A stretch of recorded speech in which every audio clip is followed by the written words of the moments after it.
House Rich rule number 9, distressed properties and distressed sellers. A lot of talk out there these days about the mountain of foreclosure inventory that's coming down the pike.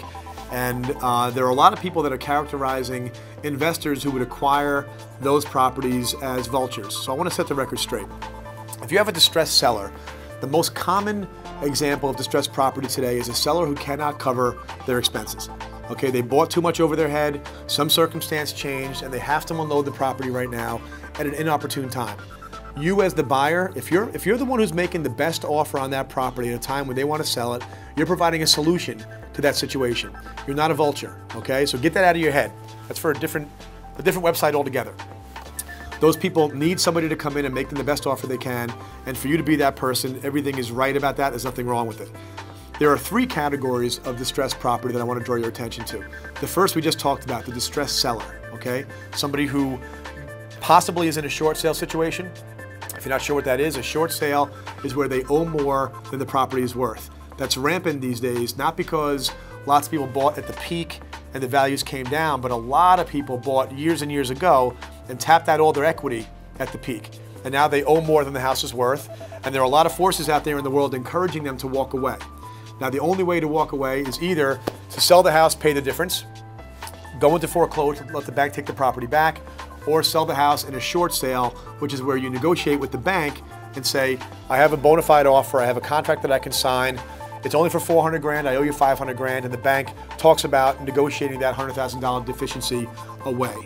So as a buyer, if you find somebody who's underwater, one of the advantages of that is that the homeowner doesn't really care what the price is they get for the property in a lot of cases, because they're not walking away from that closing with a nickel. And the bank, chances are, has a stack of files all the way to the ceiling of short sale situations, and they're maybe 1,000 miles away from where the property actually exists. So you have an opportunity to get a seller out of a pickle and get a bank to dump a property because they can get that file off their desk and move on.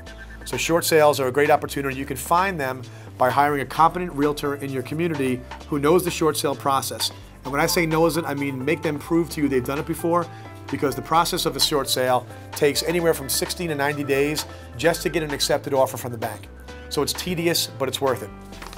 Distressed markets are properties that exist in places that are for some reason going through a tough time. Okay, it could be because an employer moved out of the area and there's been a higher degree of unemployment. It could be because there's a higher degree of speculation. Translation, Southern Florida, Las Vegas, Arizona, and parts of Southern California. If a market is going through distress right now, you can potentially get a great deal because you've got a seller who just wants to get out of Dodge City and will give you a great price. So the third area is distressed condition. This is where the financials might be fine on the property, but the property is really run down. And in this environment right now, buyers tend to want turnkey properties. So you can find a dump. That dump is a gold mine for you. So post your comments and stay tuned for rule number 10.